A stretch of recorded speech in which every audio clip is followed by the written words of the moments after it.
Oke, Assalamualaikum warahmatullahi wabarakatuh. Saya berikutnya akan membahas tentang materi assignment problem. Assignment problem itu masalah penugasan. Nanti setelah ini saya akan kasih slide untuk pengantarnya.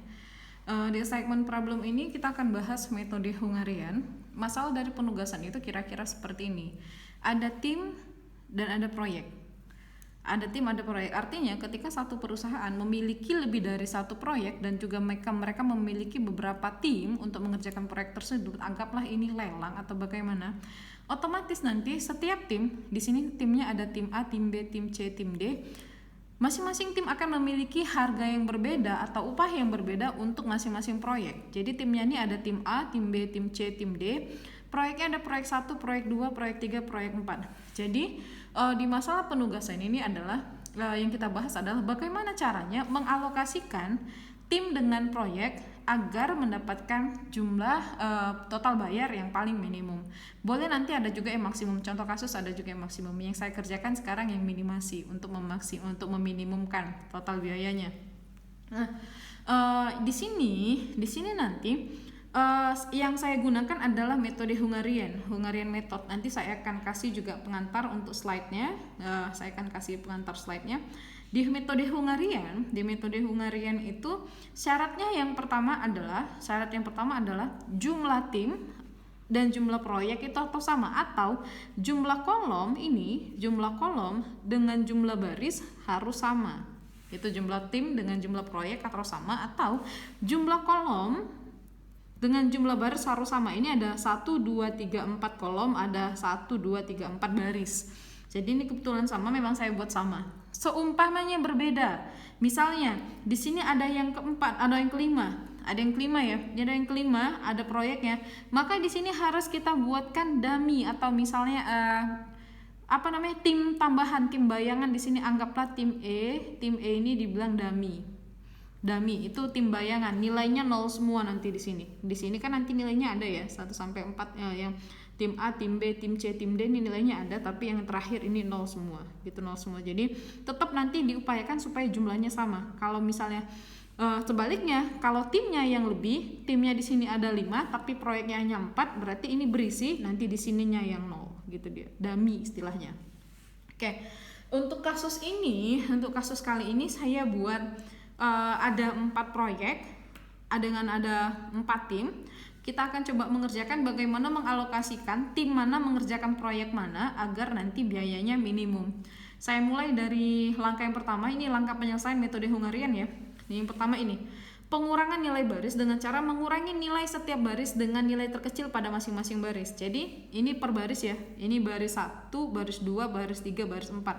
Kita lihat nilai paling kecil masing-masing baris. Baris yang pertama 250, 210, 210, 270. Yang paling kecil ini 210. Nih, yang paling kecil ada 210. Baris yang kedua ini ada 200, 220, 240, 170. Yang paling kecil ini 170. Kemudian baris ketiga 200, 210, 180, 190. Yang paling kecil nih 180. Dan yang terakhir 230, 180, 190, 160, yang paling kecil nih 160. Kalau kalian perhatikan ini yang paling kecil sudah saya bold. Ini aja yang lupa saya bold. Oke. Kita lakukan pengurangannya. Nilai setiap baris dikurangkan dengan nilai terkecil dari baris tersebut. Berarti 250 kita kurangkan 210. Sisanya berarti 40 sini.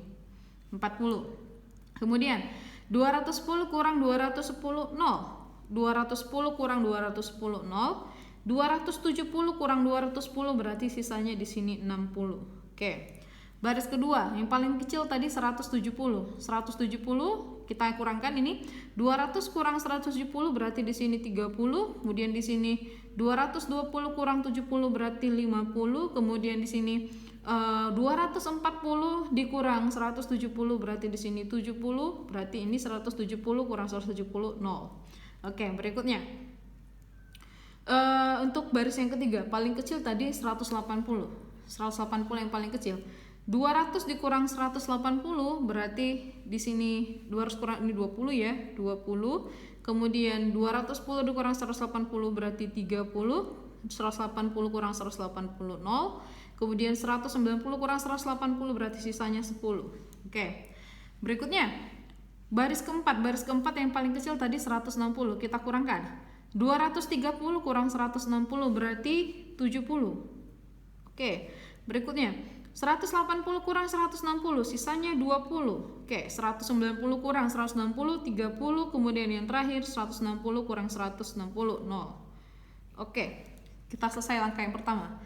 Langkah yang kedua, pengurangan kolom. Pengurangan kolom ini dilakukan jika masih ada kolom yang tidak memiliki nilai 0. Ini dia. Caranya sama, mencari nilai terkecil dari masing-masing kolom, kemudian kurangkan nilainya setiap kolom tersebut. Tapi dengan catatan, hanya dilakukan untuk setiap kolom yang belum memiliki nilai 0. Kita lihat kolom 1, ini kolom 1 ya. Kolom 1, ada nggak nilai 0-nya? Ternyata nggak ada, berarti nanti kita kerjakan. Oke. Kolom 2 ada 0-nya, berarti nggak usah dikerjakan. Kolom 3 ada 0-nya, tidak usah dikerjakan. Yang terakhir kolom 4 ada juga 0-nya, berarti tidak usah dikerjakan. Berarti yang kita kerjakan hanya kolom 1. Kolom 1 cari nilai terkecil. Nilai terkecilnya ternyata 20, berarti yang 20 ini kita ambil. Kita kurangkan masing-masing nilai dari kolom ini dengan nilai 20. Berarti ini kita kurangi. Ini berarti 40 kurang 20 sisanya 20, 30 kurang 20 sisanya 10, kemudian ini 20 kurang 20 0, kemudian 70 kurang 20 sisanya 50. Oke, yang lainnya sama. Ini berarti 0, 50, 30, 20. Ini sama juga 0, 70, 0, 30. Kemudian ini 60, 10, 0, 10, kemudian 0. Oke, 0. Oke, langkah berikutnya penugasan optimal. Penugasan optimal ini atau penugasan optimum ini dilakukan dengan cara menarik garis, boleh vertikal, boleh horizontal.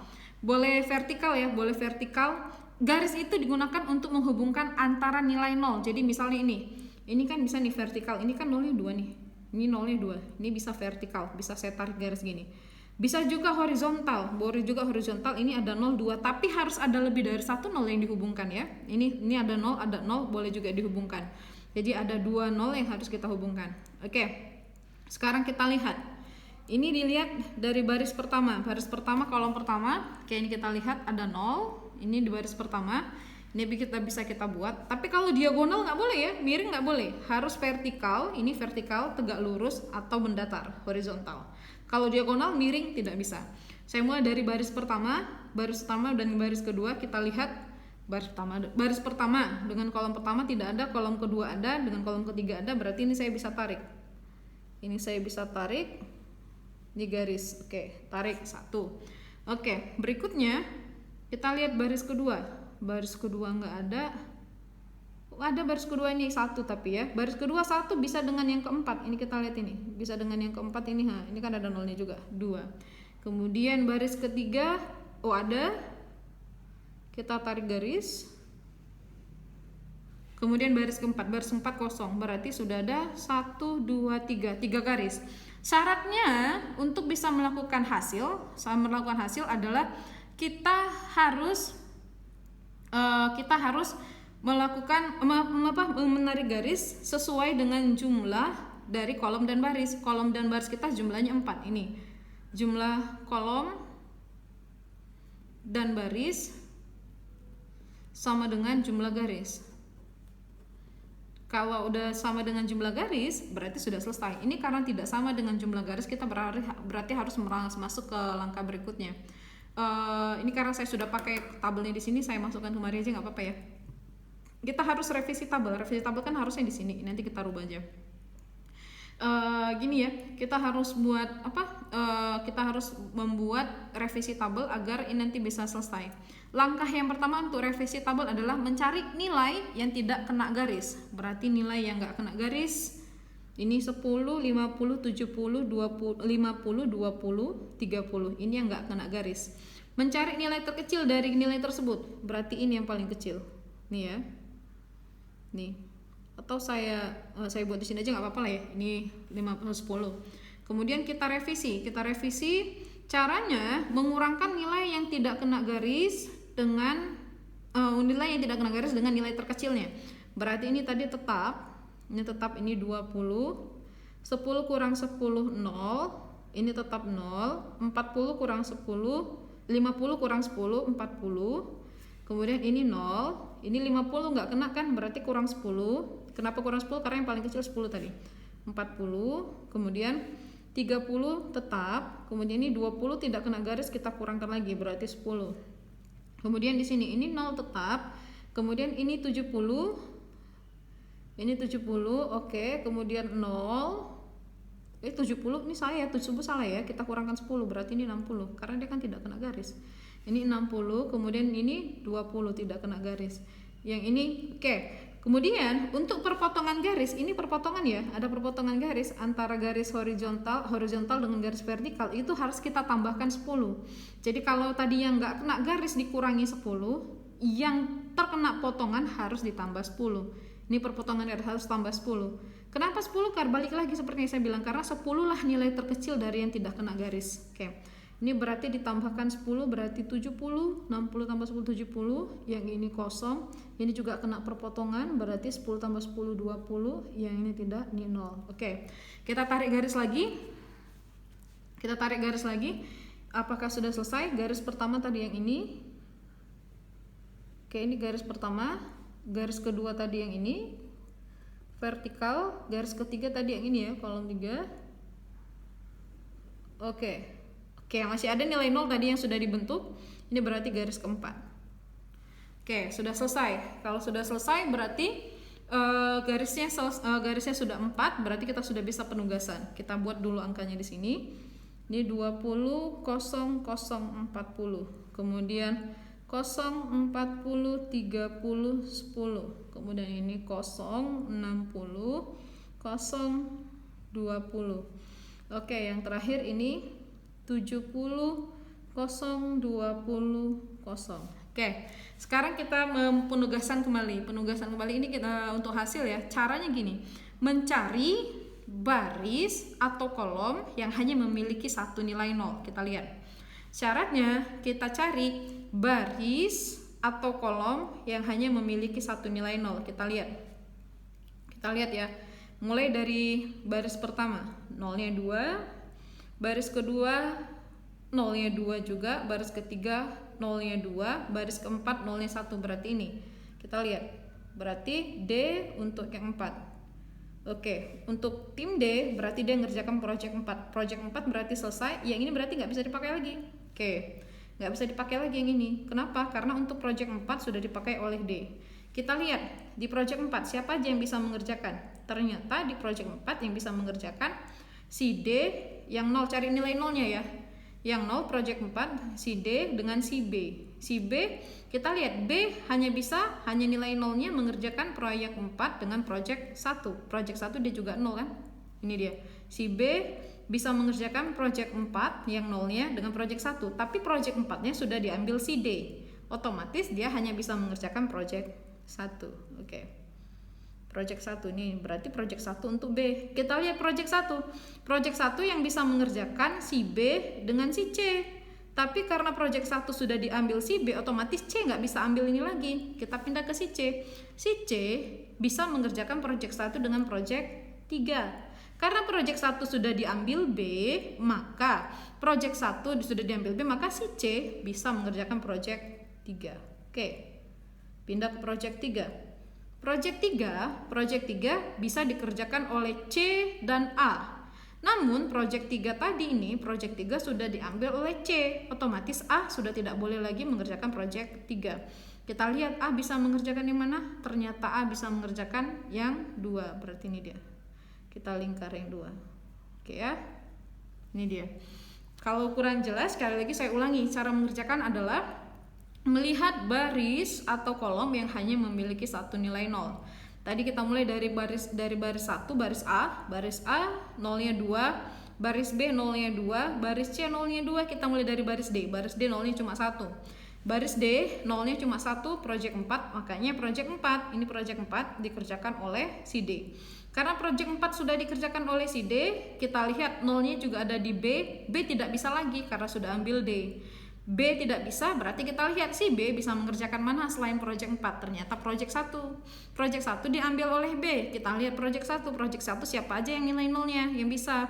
Kita lihat ternyata project 1 bisa dikerjakan oleh B dan C. B dan C. Karena sudah diambil oleh B, C nggak bisa lagi. Oke, kita lihat sekarang tim C. Tim C bisa mengerjakan project 1 dengan project 3 karena sama-sama 0 kan? Project 1 dengan project 3. Karena project 1-nya tidak bisa, otomatis dari project 3. Dan di project 3, 0 itu ada di tim C dan tim A. Karena project 3 sudah diambil tim C, otomatis tim A tidak bisa lagi dan tim A hanya bisa mengerjakan project 2. Jadi kalau kita susun, berarti tim A bisa mengerjakan project 2, P2.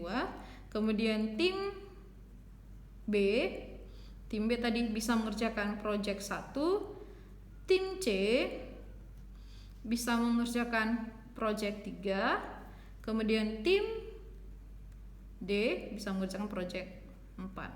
Oke, kita lihat totalnya. Oke, tim A untuk project 2. Tim A project 2, 210. Tim B project 1. Tim B project 1, 200. Kemudian tim C dia project 3. Project 3 180. Oke. Terakhir tim D project 4, 160. Oke, kita hitung. Ini 0 195 naik 1, kita hitung 57. 750 totalnya. Jadi 750 lah yang paling minimum untuk biaya mengerjakan project untuk masing-masing tim. Saya rasa cukup jelas penjelasan ini. Nanti setelah ini saya akan buat slide-nya dan akan setelah saya kirim saya tutup. Assalamualaikum warahmatullahi wabarakatuh.